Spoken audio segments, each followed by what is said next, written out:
Are you ready for another challenge? This is challenge number 2, where we're going to take a list using an unordered list and also add an input element. Take the value from the input element when the button gets clicked and add it to our list items. We've got some source code here that you can use, or you can use the default document that we've been using earlier. So it doesn't matter as long as you've got an unordered list, an input, as well as a button in order to activate that input.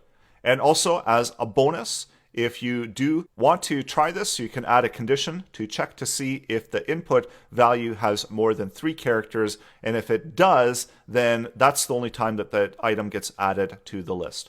So you can add that in as well.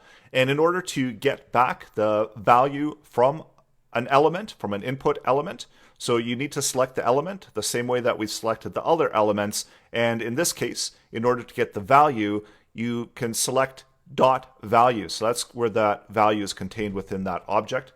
So you can pause the video here. I'll give you a quick sneak peek at the solution where we've got the input element dot value, and that's returning back the value of that input element.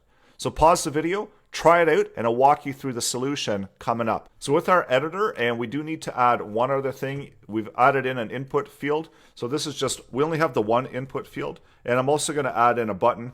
And I can just simply do add to the button. So if you have more than one input field, more than one button, then you're going to have to make them more unique. But in this case, I only have the 2 on the page, and I'm going to select them by the tag name. So first we need to select our main list that we're going to be using. And this is going to be where we're going to have all of the unordered lists. So all of the unordered list and the list items are all going to be sitting within this main list. So when I refresh this, and if I look at the main list object, you can see that we've selected the unordered list. And we only, of course, only have the one on the page. There's also the input element. So we want to get the value that's contained within the input element. And once again, only one of those available on the page. So we can select it using query selector. So input tag, and let's just double check that we have it. So we do have that, and if I put a value in here, select value, you can see the value gets returned. So that's how we can get the value from the input field. And then also we need to track the button. So we need to add an event listener to the button.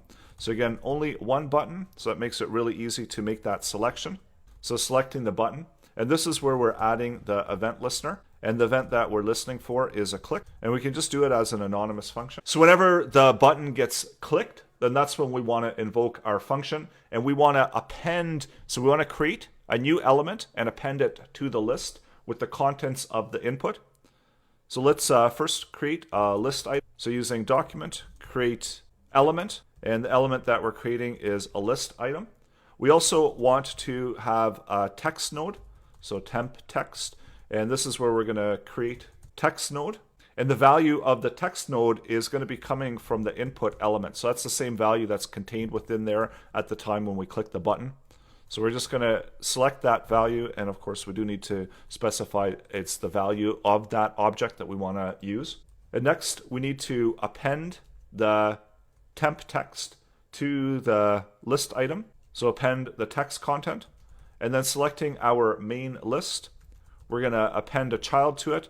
And the child that we're appending is the list item object that we've just created.